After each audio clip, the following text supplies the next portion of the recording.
Yan. Kapag palusot talaga ang gawain, mahuhuli rin, walang lusot.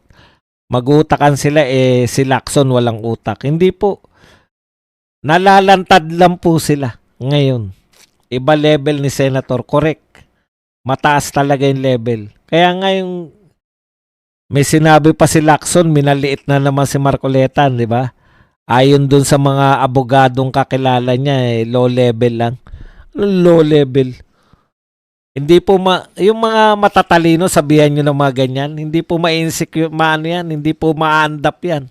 Kala nyo ba magagalit? Parang ganito yan eh. Pag sinabihan nyo ba na pangit si Aga Mulak o si Richard Gomez, mapipikon sa inyo? Ang mapipikon lang po pag sinabihan nyo ng pangit, yung mga totoong pangit na piling gwapo, yun po masasaktan yun. Pero yung gwapo, sabihan mo ng pangit, tatawanan ka lang, Aga Mulak, sabihan mong pangit. Richard Gomez at Robin Padilla. Ganon din po yung matalino. Yung matalino po na sabihan ninyo na bobo, tatanga-tanga ka. Tatawanan ka lang ng mga matatalino. Ayun po yun eh. Di ba? Para yung mayayaman na sabihan mo na ang hirap nyo naman. Kakantsawan yung ano. Ganun lang po yun. Parang bilyonaryo ka tapos lalaitin yung yaman mo. Hindi na po sila ma-insecure sa yaman. Ganon din po si Marcoleta. Kahit na, nakita nyo ba na hinahamon niya nga si Puno eh. Iba po yung projection lang, iba po yung totoo. Yan si Puno, baka matagal nang hindi nakikipagdebate yan dahil ang tagal na Supreme Court niyan eh. Boss Baz, ang kapal ng mukha ni Lacson, wala nang hiya talaga kahit sa harap ng buong mundo, kaya niya magsinungaling. LG, nakaabot din ako sa nagtennis kami. Wow. Nagmukhang grade 1 si Tuta at Semento. Nabuking sa pang-ropor lang ang utak ni Tim Pisot. Sir Baz, pa-shoutout watching from Riyadh. Yung pala meaning ng moto proprio. Opo, kusa. Moto proprio investigation. Wala nag-utos sa'yo, nagkusa ka lang.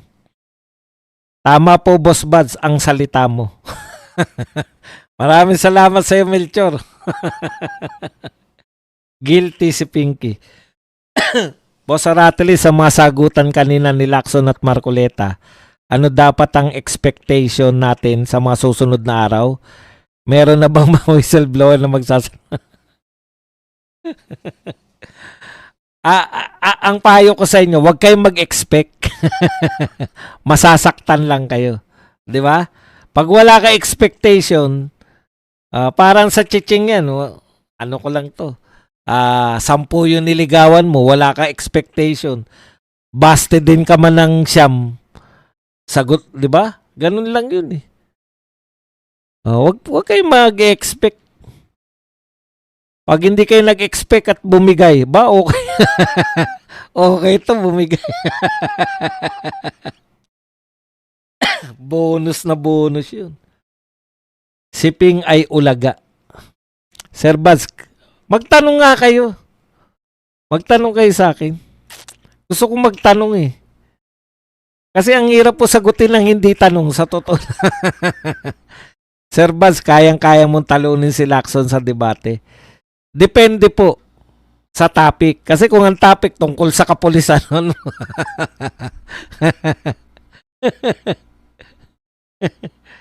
pero kung sa politika po ang topic, ano tayo dyan? Yung rehearsal nila Lacson sa BRC months bago mag-investigate. Pero hindi ma-perfect ang script kasi nandyan si Senator Marcoleta.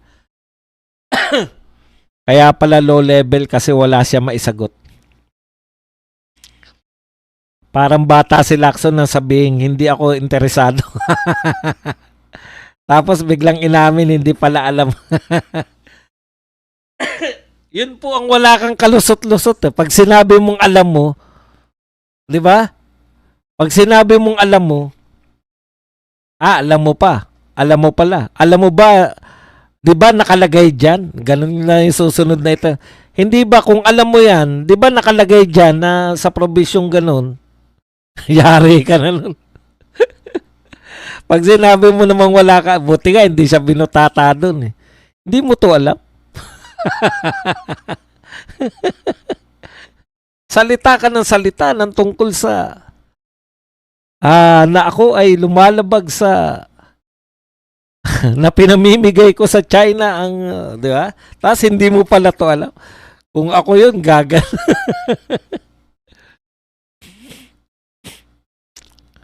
Parang si Tabi, pag sinabi mong straight, magagalit din yun. Kaya kita nyo, kahit na anong sabi, tayo lang nagagalit kasi nagagalit tayo para kay Marcoleta. Pero si Marcoleta, hindi yan magagalit. Sabihin nyo na, mababang level lang ng attorney yan. Ano ngayon? Boss, sa tingin mo, never siguro sila nag-attempt na bigyan ng maleta si Marcoleta. Yari talaga sila. Correct. Ganun naman eh. Bakit mo naman bibigyan ng di ba? Mga makabayan black. Pwede, pwede pala yun. Daming sampal sa katotohanan kay Ping. Kaya nga, Lyndon, bibitagin niya si Marcoleta noon eh. Matalino si Senator Marcoleta. Buti lang yan, sinungaling yan si Lacson, daya kasi kaya andyan siya. Kamote si Lacson kay Marcoleta. Nung hindi siya ang Blue Ribbon Chairman, asan na ba yun?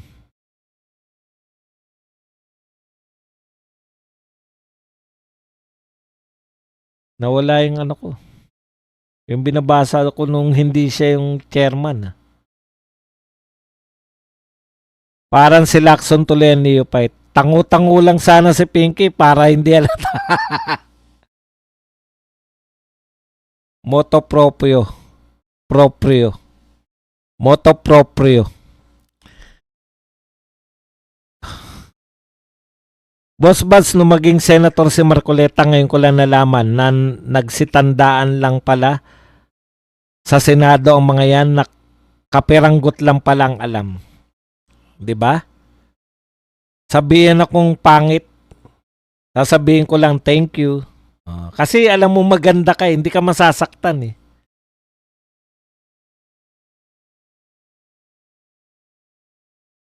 Caitlyn Policarpio lang alam ko.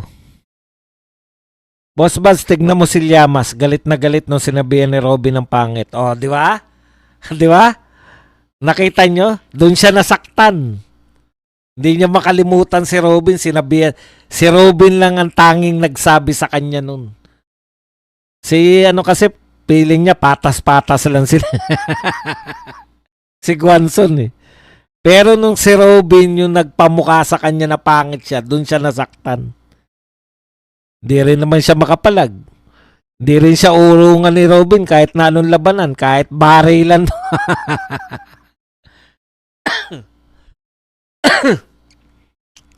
Lacson, di po ako interesado pero nakiki-comment sa social media. May karapatan pa ba bilang isang Senate President si Soto at Blue Ribbon si Ping? Sarap nila tiresin. Ano bang presidente ng Pilipinas? Tignan nyo nga yung tignan nyo nga po yung kalidad ng presidente ng Pilipinas. Alam nyo, wala talagang katotoran, aatin ka ron sa kababaihan. Parang minsan pakiramdam ko, humahanap na lang sila ng, alam mo yun, yung gusto nilang gumala, New York. Humahanap na lang po sila ng paraan, hindi naman po na kinakailangan yan. Sa dati ko pong trabaho, sangkatutak po yung pwede mong atinan na seminar. Kung gusto mo lang umatin ng seminar, hindi mo naman gustong umatin ng seminar eh. Nung bago ko, talagang naghahanap ako sa Palawan, di pa ako nakakarating dito. Sige, gawa ka ng ano natin. Ano bang seminar to? English. O sige, Hanap ka ng ano ron. Sama tayo ng ano, English teacher. Punta ka ng Palawan. Ginawa ko. Pero bandang uli, mananawa ka rin.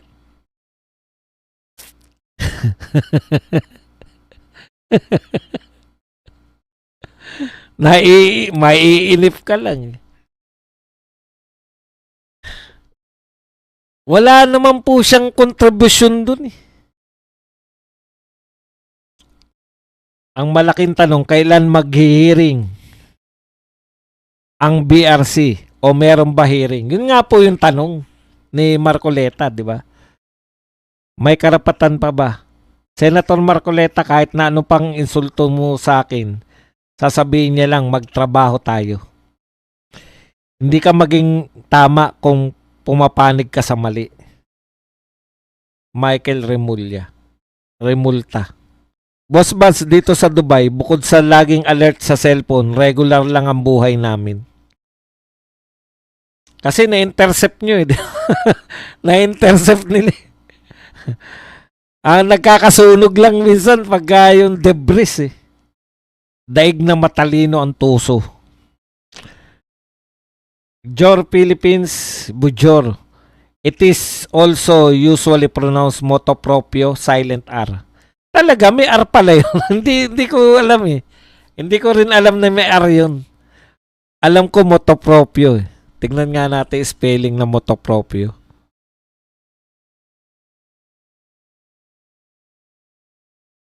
Oo nga, no, may R nga. Hindi ko napapansin yan eh. Pero moto proprio, tama si ano, proprio. Tama si Amik, moto proprio ang basa dyan eh.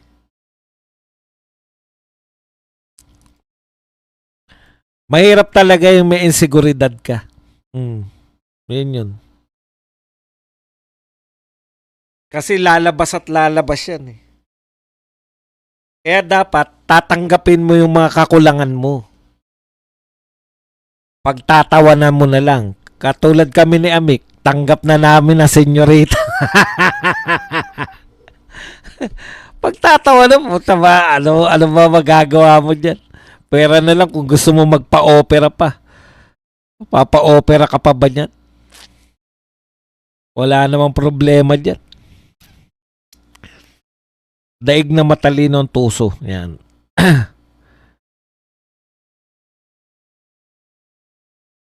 Boss Bad, so kailangan pa ba ng kumonsulta sa Committee on Rules before mag-imbestiga ang 18 na sundalo? Hindi po kailangan yun. Palusot lang ni Lacson yan. Ay ni Soto. Inilulusot niya lang si Lacson. Kasi natataranta na, hindi na nila kayang sagutin eh.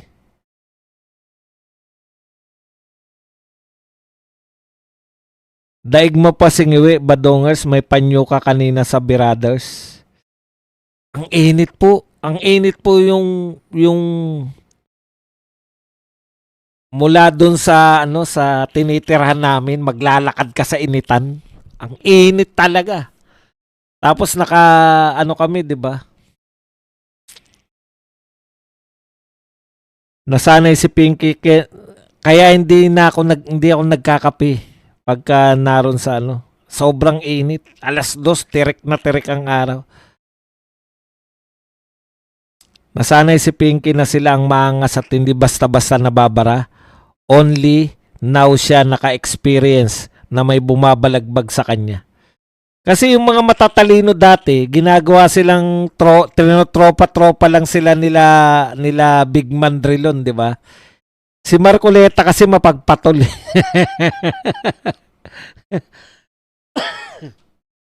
Babarahin ka talaga eh.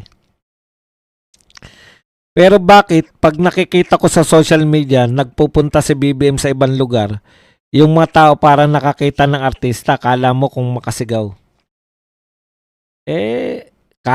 Kahit naman ikaw, napaka-normal lang yun. Kahit naman, ako nga, nakita ko si Cayetano, binabanatan ko yan dati, di ba? Dahil yun sa 10K. Press na press pa yun eh. Kaya nanalo yan, kapapanalo niya yung 10K. Binabanatan ko yung 10K niya, di ba? Nung nagkita kami sa BGC, papicture din ako eh. Normal lang po yun. Normal lang po yun pagka, kunwari, fan ako ng basketball, di ba? Pag nakita ko yung kabilang team, siyempre magpapapicture ka rin.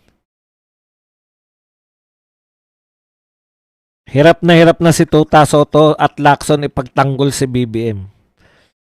Hindi, sarili na nila pinagtatanggol. Sa katatanggol nila kay BBM, kinakailangan na nila ipagtanggol ang sarili nila. Pagpabati daw ng birthday, dapat may pakape. Wah.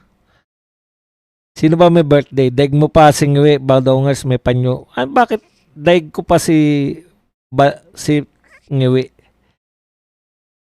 Putik, ayaw. Ay, oo, kasi, di ba, na-conscious kami nung pinag-uusapan na tumulo si Pun eh. Putik, ayaw ko pa sana magpakape, kaso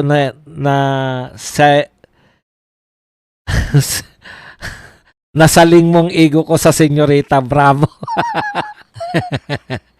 Tinatawanan na lang nga namin si Amik eh. Paldo ba kayo sa Birada Body kasi ikaw na lang ang nagla-live eh. Hindi, mas malaki kasi ang kita sa ano. Mas malaki kasi kita ang mas malaki bigay ni YouTube sa ina-upload lang. Ang problema ko, hindi ko kayang mag-upload. Kinakailangan ko lagi may kausap. Yung problema ko eh. Mas madali sa akin mag-live kaysa mag-upload.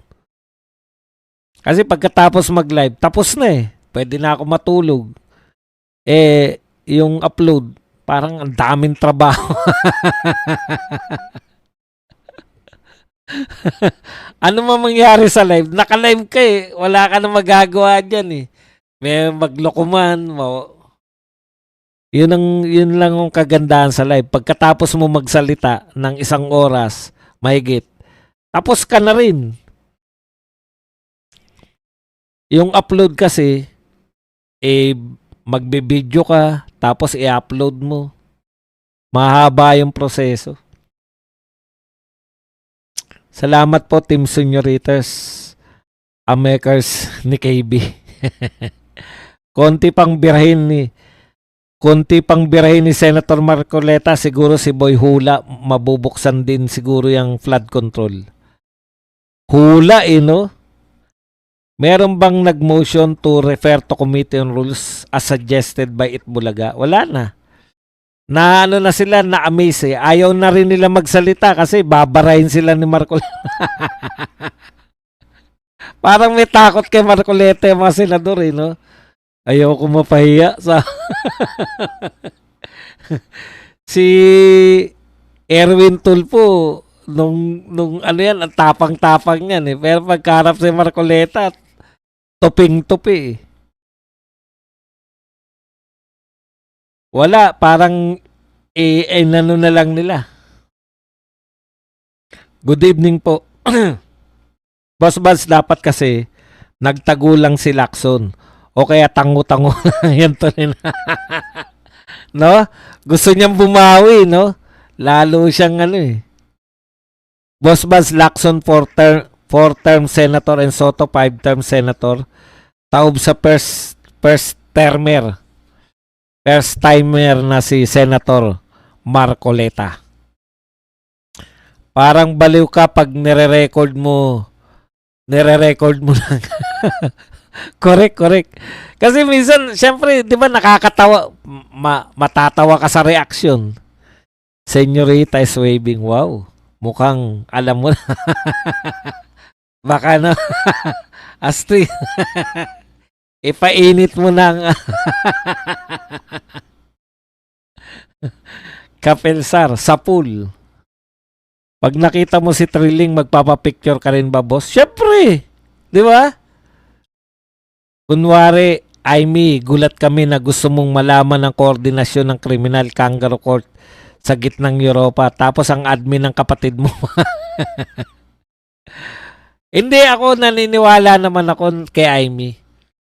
Naniniwala naman ako na ganun. Pero hanggang dun lang kasi hanggang sa kahuli-hulihan ang tingin niya pa rin sa kapatid niya, ading eh. Na napapaligiran lang ng mga, hindi niya makita yung kapatid na kapatid mo na yung pangunahing aktor dyan.